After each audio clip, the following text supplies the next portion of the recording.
Hi, welcome to HATV on the Road. I'm Ann Malkmus. And I'm Paul Malkmus. And today we have a special guest, and we're in a very special place, and we want you to help us welcome Wendy Valley in Florida. Welcome, Wendy. It's great having you with us today. Thank you. And we have an exciting topic, pickling, which is really neat. You know, we go by the grocery store and we see all the pickles there, but you can do it right here at home. You sure can, in just a matter of minutes. And it's easy, it's cheap, and it's healthier for us. Sure is. Tell us a little more about why somebody would want to pickle various different types of vegetables instead of just eating them raw like everybody's used to talking about. When you pickle, they actually become more nutrient dense, and there's more enzymes, and they're full of beneficial bacteria. And they're still raw. They're still raw. Yeah, it's a raw plus. I like that. That's good. It's a raw plus. That's right.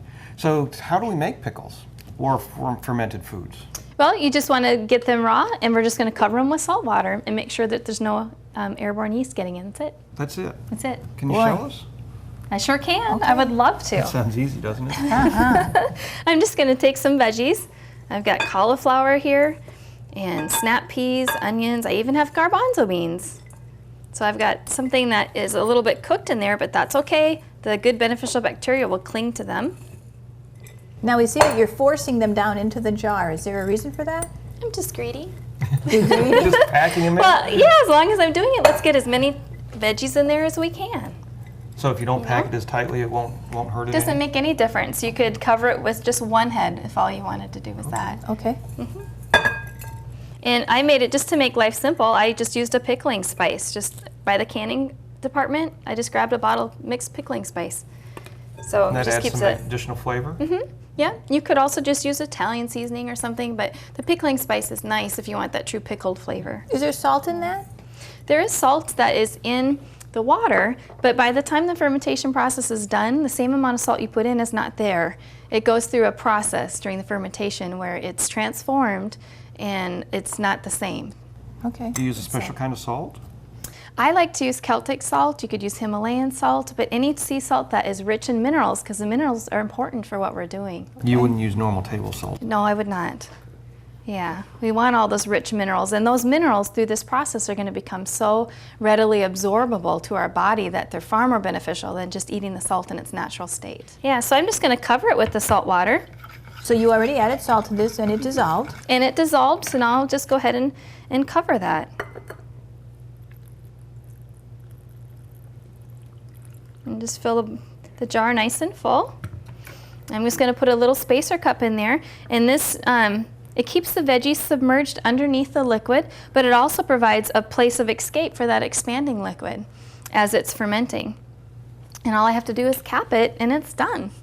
It's so simple. And think about when you go to the farmer's market on Saturday and you spend good money on good food, and you come home, you don't want to stick it in the refrigerator and have it start to, decay. Instead, throw it in a jar. It takes 2 minutes, and it will start increasing in nutrients. Isn't that exciting? As opposed to decreasing in nutrients. Yeah. And when you're done, it will keep for up to 6 months in the fridge. 6 months, some of them a year. Okay. So you have these ready-made foods that are increased in nutrients and available and ready for you to make your healthy diet so much more doable.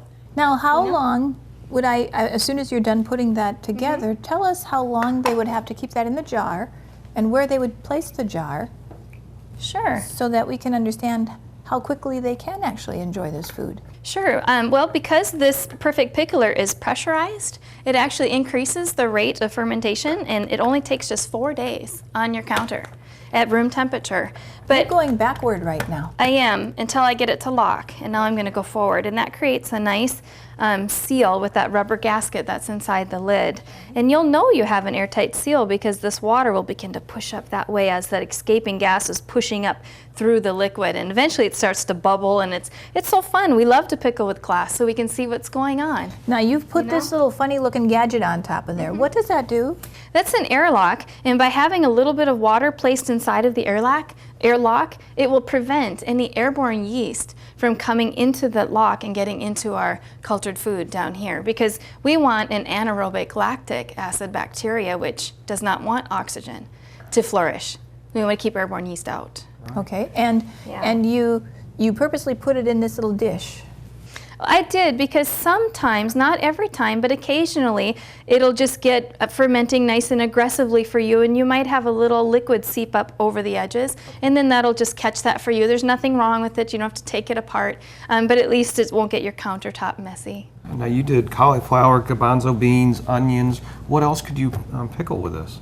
Really, you can pickle every vegetable. We were talking about sauerkraut, how you could use kale and collard greens and things like that. I would say if there was anything that you'd want to avoid, and it's not because it can't be done, but it's because the results are not as desirable, and that would be green peppers, or, not green peppers, I'm sorry, red peppers, or red tomatoes, just because they're too ripe, and the red tomato will just dissolve. It'll be part of the liquid. And the same with the red pepper. It'll be soft, maybe a little slimy. It's just not as desirable. So we use green then. How long will this sit on your counter? 4 days. 4 days. 4 days, yeah. And Yeah. it's ready to eat. And it's ready to eat. How will the water, right now the water looks real clear. How will that look in 4 days? Well, there's a great example right there on the countertop. If you look at these other ones, they are full, they're real cloudy. That's the presence of the beneficial bacteria. You want that. And we've shown in studies that have shown that 1 milliliter of that contains 40 million different parts of beneficial bacteria. Wow, that's So incredible. besides eating these vegetables that are in that liquid, would consuming that liquid help? It's the new Gatorade. It's the new Gatorade. It's awesome. Excellent. I mean, it will replace those minerals lost due to sweating, and it's just the same as we encourage people to put celery in their juice. It has all those electrolytes and those minerals, and it's a wonderful beverage, and my kids actually like it. So it's competing with coconut water now. Yeah. It's really neat. Well, Wendy, this is incredible. Great information. We love to be able to just pickle our own foods, have all the beneficial bacteria, but the nutrients as well. And hopefully you at home, you've learned something. And thank you for joining us again on HATV. This is AM and PM, and we're on the road.